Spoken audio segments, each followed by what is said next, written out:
Welcome to the SeizeYourBusiness.com podcast. My name is Kevin O'Flaherty from O'Flaherty Law, and I'm here today with Kevin Sender from Cake Multimedia. And what we're going to discuss today is first time we've ever discussed this, and it's a topic near and dear to my heart, but business in the music industry. So thanks for being here today, Kevin. Oh, thanks for having me. Tell me about what you do and your background. Okay, well, I've been in media publishing for pretty much my whole life. I grew up playing music, come from a music family, played all through school. What instruments do you play? Pretty much just a little bit of everything. I started out playing piano and guitar and drums in early education, and moving on through my life, I've pretty much picked up and played just about everything at one point or another. Okay. Some things better than others.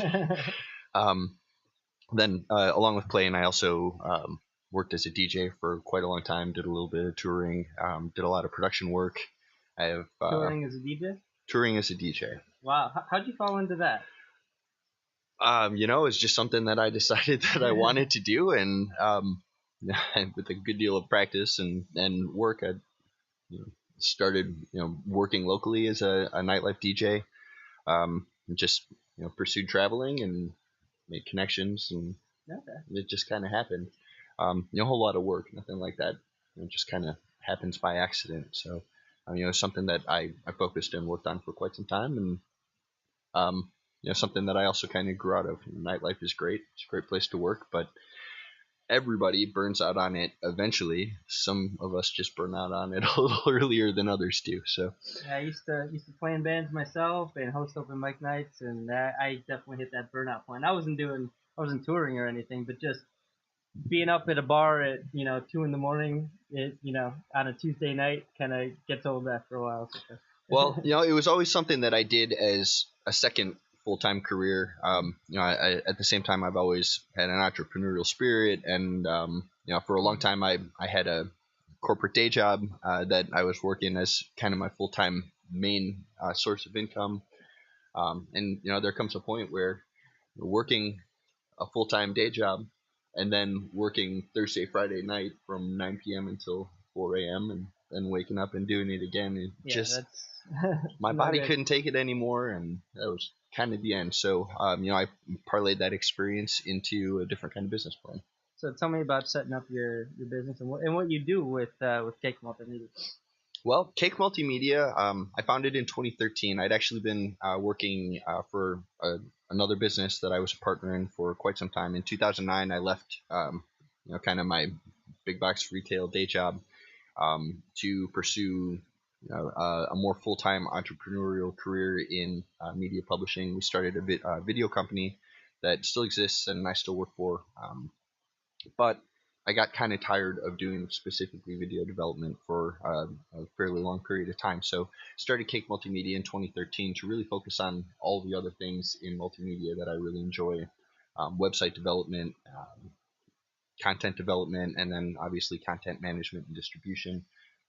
Which is kind of where we move into the music, not just the music industry. We also work with video production, like I said, but specifically as it relates to producers, bands, etc. Distribution is one of the large features of Cake Multimedia that is a pretty powerful thing to have. So, do you record? Do you produce any music? I do record and produce myself. I have a couple of artists that we have on our label that I do production work, remixing work for. Used to do a lot of production and remixing work, not so much anymore. A little bit more business management these days. But I have a considerable amount of recording equipment kind of scattered all over the place in friend studios now. So I have a couple of commercial studios that I have a relationship with, because they're holding some of the equipment. And then I also have my own equipment that I have a home recording studio as well. Okay, but that's not a big chunk of your business. That's kind of something you'll do. But, hobby. Yeah. Okay. All right. Right.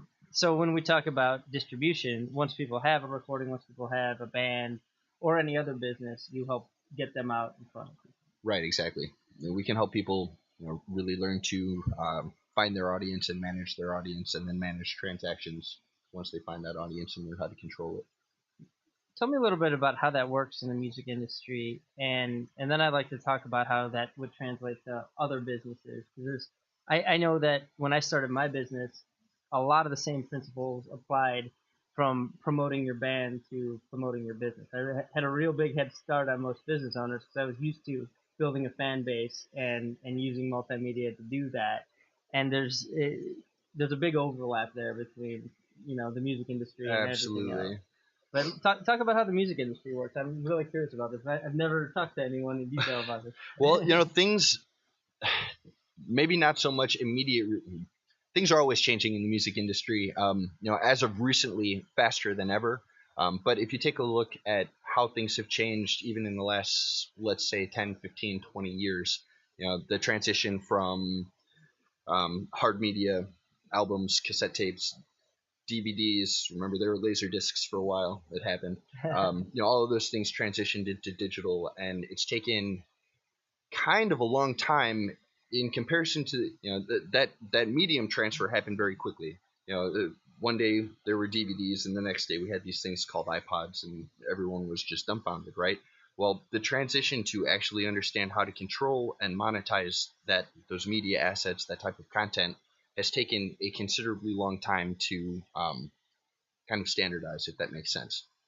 It's still not completely standardized, but the benefit, the things that have changed, is really every end user, every end person, as an individual musician or as a band, any kind of publishing entity, it really has the same tools available to them these days in one way or another as, if you think back 30 years ago, the big record label model, really, if you have a recording, it's digital, or even if it's not digital, there's no reason that anyone can't be selling their material, as an individual without major representation to everywhere in the world.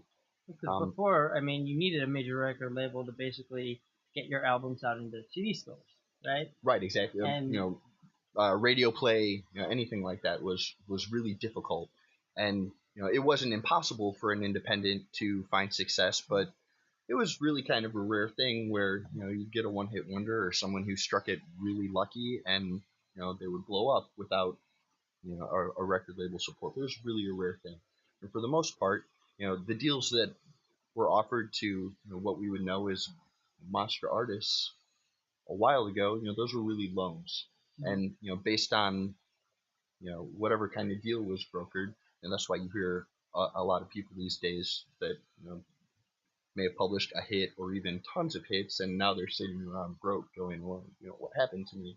And it's really kind of the same thing that it's the same advice now to someone starting in the music industry that you would give to any small business or anyone starting out anywhere, which is really you need to understand the marketplace that you're working in. You need to be able to control your assets, understand licensing, understand copywriting. Um, it really, as an individual, you can manage your own deals these days. You can go straight to iTunes, and you can sell your content there. On the other hand, you can find an aggregator like myself, where I have a partnership with a digital distribution company, and any artist that really wants to can come to me and strike a deal to distribute their content. Wow, it's a huge number, but I want to say the end number of sites that we have access to for digital downloading is in 650s of sites around the world. wow. Really pretty much anywhere where you can download an MP3, Amoeba Music, Amazon.com, iTunes, Sony, Xbox, all the Spotify's and Pandora's, all of our artists are in all of those places. So really the first thing that you have to do once you have a product is figure out how to get it into the marketplace. That's really the first hurdle, and that's something that my company can certainly help anybody out with. The next hurdle after that is now we have to figure out how to control our audience, right, and make them buy things, because it's great.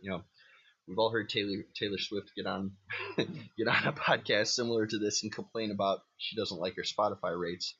But the truth is, myself as not a major label represented artist, for me, the fact that I can even have my music played on Spotify and I can collect any money from those transactions is a massive step forward for, let's call it all the little people out there that aren't Taylor Swift. So I have to chuckle every time I see that.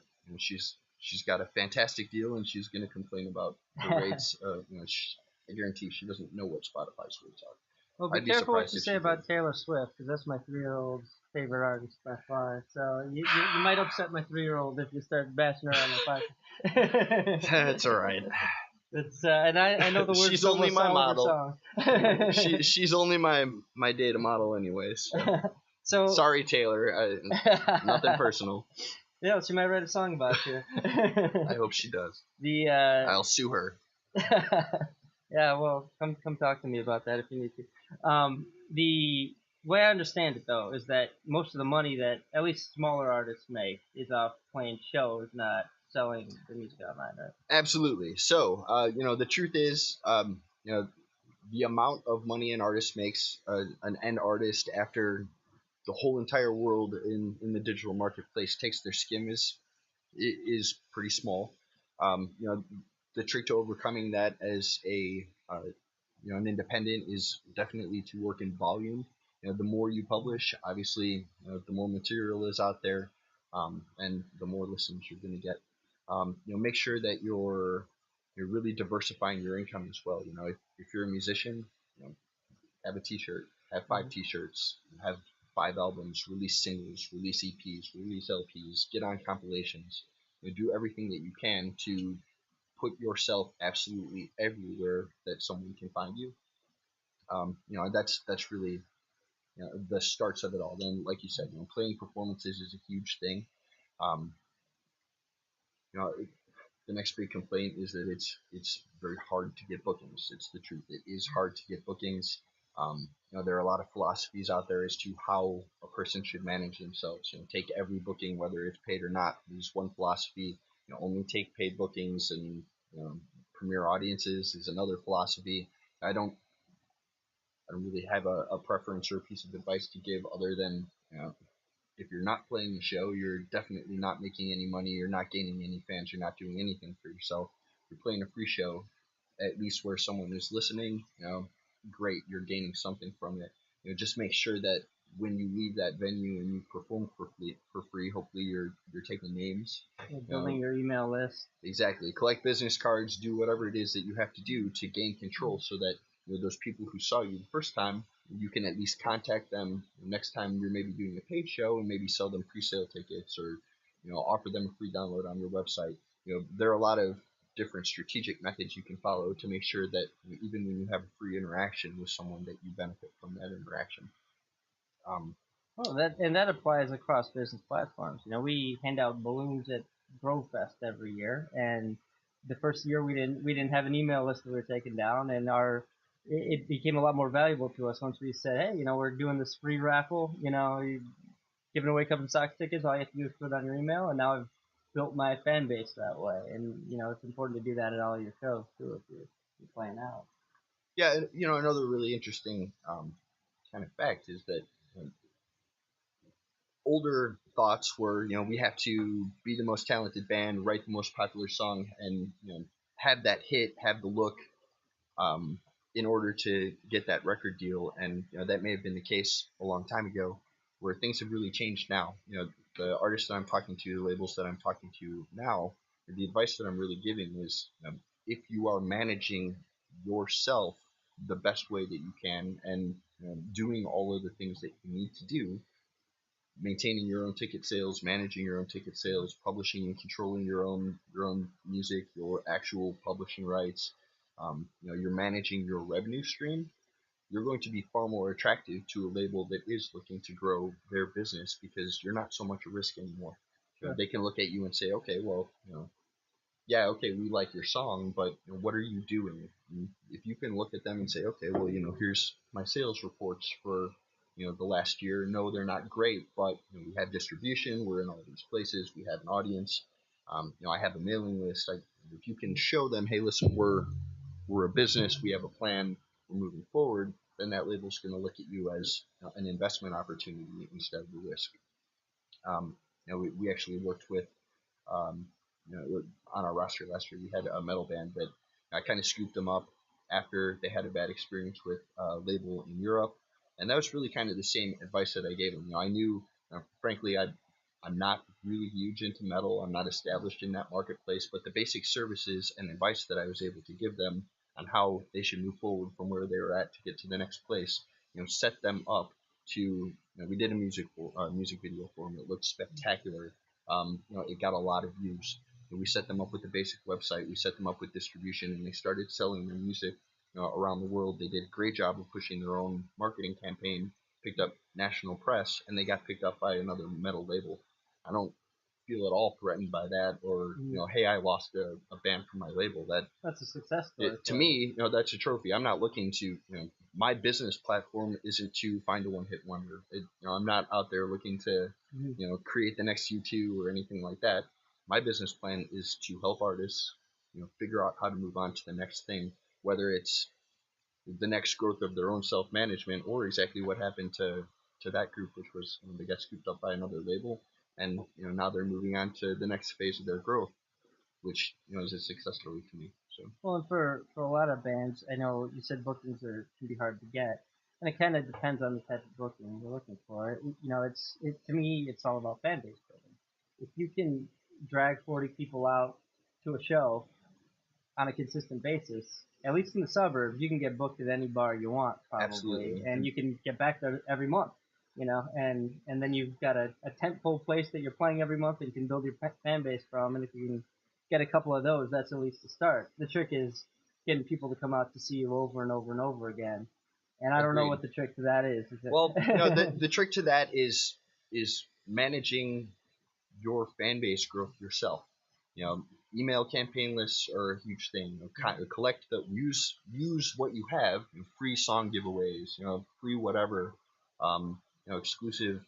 It's entertainment. There's so many things you can do. Yeah. Hey, your favorite drummer will call you on the phone and say hello. Whatever it is, collect your visitors' emails. Stay in contact with those people, and basically. The first advice that I give, presentation is a huge deal. Have a professional looking website, have your material available online, and use that place to maintain your client bases. No different than a retail store or whatever. If you're selling something, the more people that that are qualified to buy it, the better opportunity you have to sell that thing. The best, most qualified clients you can possibly have are repeat clients. Once somebody who's bought something from you, they'll probably buy something from you again. So, the first thing that you can do is maintain your sales from your website. It's great that you have your material on iTunes. It's great that you have your material on Amazon or wherever. And people who are passive seekers might stumble onto it. They might track back to your website. But all those people who do transactions on your website, they're going to know their name. You're going to know their email address. And at that point, you can control your interactions with them. Just the same way as a business. It's the same way you can grow a band. Go on to Facebook. If you're going to have a Facebook, don't use it to post selfies. That's not productive. Go on there and every single day say, okay, I'm going to actively go out and add 10 new fans. Like, they like that. 20, whatever it is, you have to constantly be managing the growth of your own. When I worked in sales, we called it a lead book. But you have to manage. You have to completely manage your marketplace. It's really the only way to make it as an independent these days. I see a lot of people who, I'm going to forget some of those websites names. There are a lot of websites that you can go and join as a band, and they'll give you some services, but they maintain that control. They're not going to give you they're not going to give you lists of the people who bought your songs, for instance. And all that stuff is really important. The more you can control yourself, the more success you're going to have. So it's one thing to be on all these different musical platforms. How do you actually get listened to? If you get on Spotify or one of these other platforms, this isn't a leading question. I don't know how this works. How do people actually find you on that platform if they're not just searching your name? How do you show up on the Discover page for Spotify? Okay, well, there's a combination of things for that. First of all, you can go to your partnership with your distributor. My clients come to me and say, hey, we want to try a little bit harder to get some attention. There is room to leverage within your deal all the time. So I can go to iTunes and say, I have this artist, our deal, they give 7 cents. They're willing to give up 3 more cents. Can you give them some placement?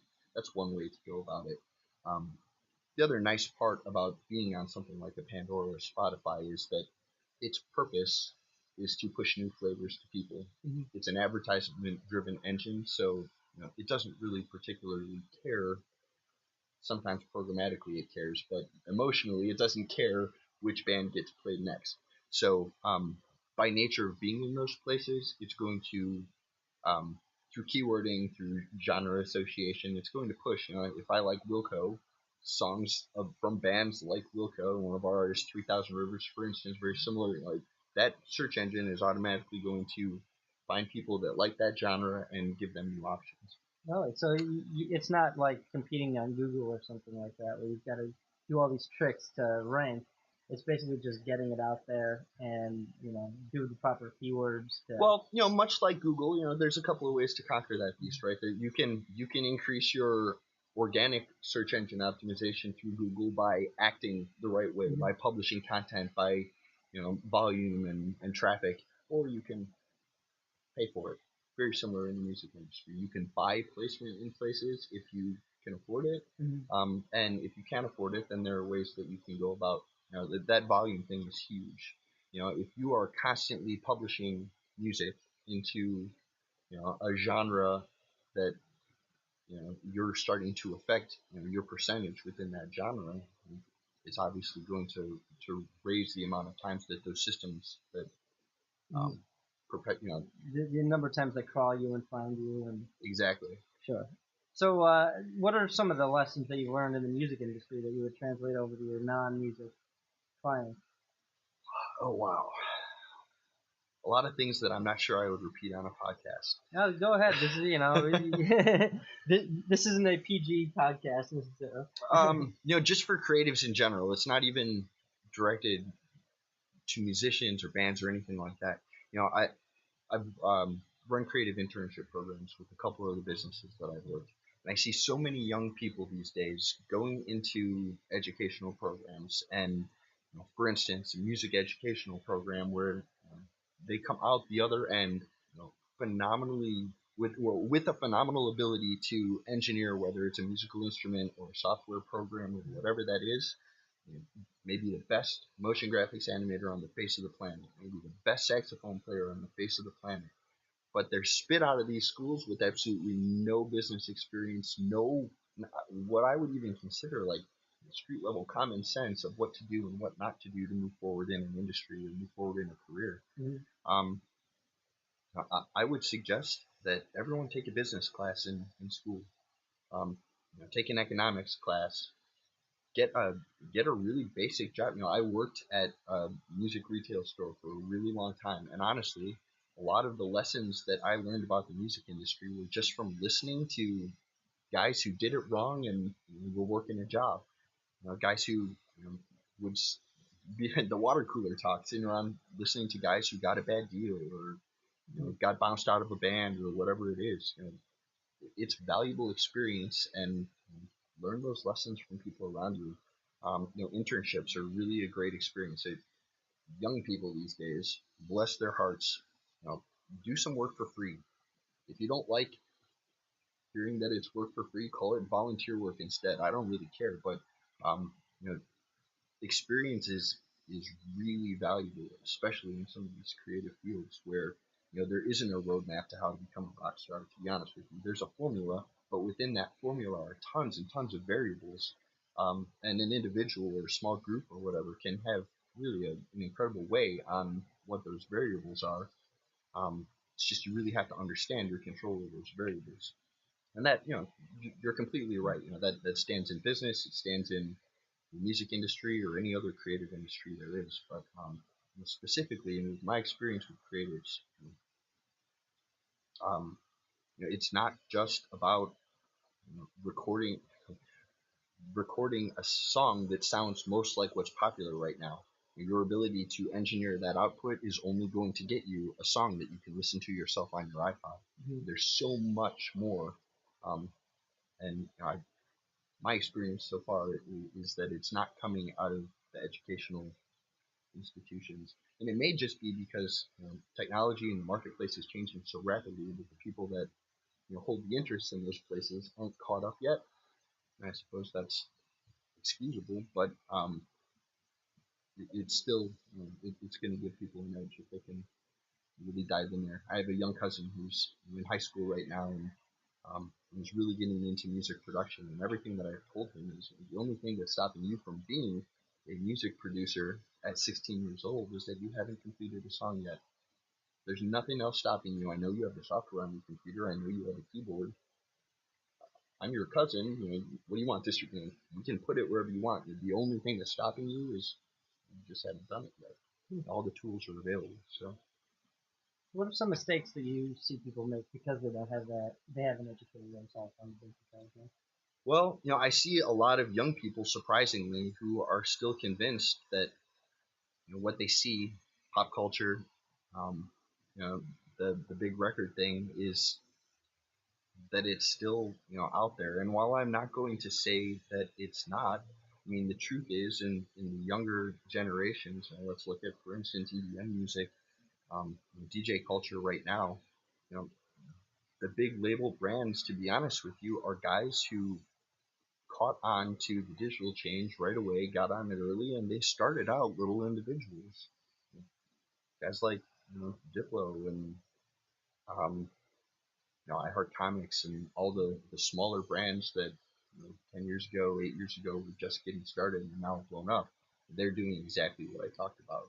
They figured out how to take control of their own marketplace and managed it themselves to grow to an enormous size. Um, so I guess just don't don't chase a dream, make it. Good advice for anybody. How does I know networking is hugely important in business, and I know it's important in the music industry. My friends that have reached some modicum of success in bands have done it because they've hooked up with other bands that kind of drag them along Oh and man, made friends. relationships How, are. how do you dip your toe if you're just starting a band and you want to get tapped into whatever scene you want to get tapped into? How does that work? Yeah, okay, so relationships are one of those variables in the formula that I was talking about, and it is a huge variable in the formula. So much so that I don't really like to talk about it a lot. It can break the formula. I've seen people do everything right and go out and burn bridges all day long and wreck their course. Mm-hmm. And, I've seen people, on the other hand, that really just aren't terribly talented, don't create what I personally consider to be premium products, whatever it is, and because of the manner in which they manage themselves, their relationships in whatever industry they're in, are able to find success. So, relationship management is a huge deal, and especially in the creative world, it's a really interesting thing because there's such a gray area between what an eccentric snob is and what a just a guy's a jerk, but he just works. The personalities are really interesting, and there's no. I'd hate to say there's a rule, but there's certainly relationships are certainly something that can be manipulated within pretty much any industry You to find that make a it is gain. really kind of who you know in the music industry as far as the difference between success and failure? I mean, no, not. I'm not going to go so far as to say the difference between success and failure, but um, it sure makes things easier. It sure makes things easier. If you know people who have been successful and have a pathway to success in what you're trying to do, and you can leverage that. I hate to continue to use the word manipulate because that's not necessarily the right thing to do. But if you can learn to responsibly leverage the relationships within your world and make valuable relationships, that's a huge deal. Once again, not just music industry related. It goes back to the same advice that I would tell anyone trying to start out being successful in the world. The relationships that you have in your life, just look at your personal life. Even so, how strong your relationships are contribute a great deal to how successful you are in life. So how do you, let's say I'm in a band and I want to get my music distributed to all these channels through you. How does your pay work for that? Is it a flat fee or is it a percentage of what the band makes? Or how do you don't have to quote me rates. I'm just curious how the pay on your end works for that. It's really completely negotiable. I have all kinds of different deals with all kinds of different people based on needs and also how much effort I'm putting into something or I have artists that I'm working with that we've invested financially into, and that's a completely different deal than someone that I'm just picking up and doing them a favor, where I'm not really responsible for what comes of them necessarily. I'm just giving them service. So it's really a negotiable rate.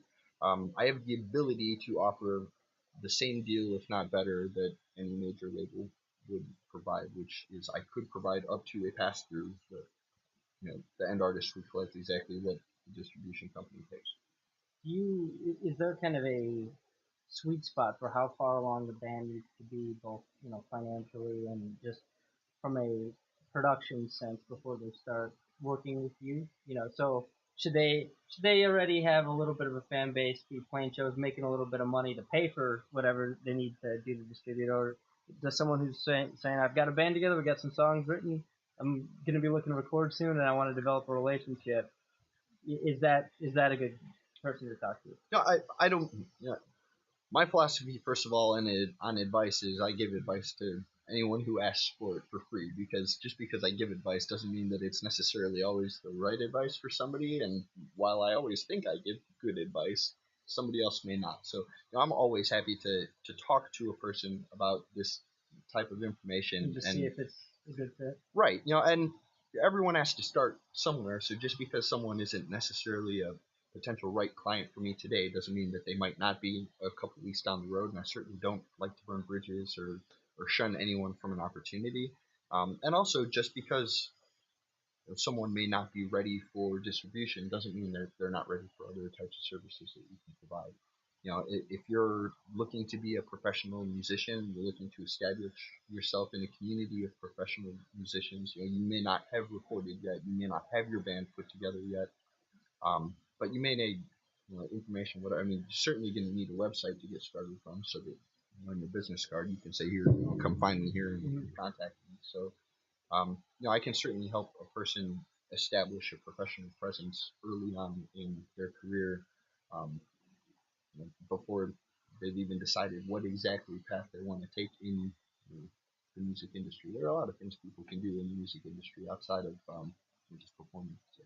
You manage people from a business perspective, because it's one thing to be the distributor and help them with the promotional materials, but you were talking about that plan that if they want to show a major record label, here's how the business of music runs for me. Is that something that you help people with, or is that something that you refer out? Or it is something that we do, kind of on a consultative basis, and once again based on really what exact services an individual or group needs. So yes, I do have what we would call kind of a 360 service offering that is kind of cultivated towards musicians, and we can do a lot of things within that service offering outside of distribution, with mastering partnerships and recording studio partnerships, and marketing and social networking, establishment, consultation. How do I start to build out that platform of where I am and who's looking at me? Branding is a huge deal. Branding, presentation. You don't necessarily have to look like a $1 million enterprise right off the bat, but you certainly don't want to look bad either when you're trying to get started. Looks is a big deal. So, helping someone to present themselves in a professional manner as they're looking to get started are all things that we can help out with. Okay. If someone wants your help, how can they reach you? Email is kevin@cakemultimedia.com. You can certainly visit cakemultimedia.com as well. There's a lot of information there, different projects that we've worked on. You can take a look at some of the artists that we've worked with, some of the other types of clients. Cake with a K, right? Cake with a K, correct. Okay. You have a phone number you want to give out, or you don't have to? Don't worry about it. They can find you on the website. Find me on the website. Fair enough. All right. Well, thanks so much for your time, Kevin. Great having you here. Thanks for having me. It was a good time.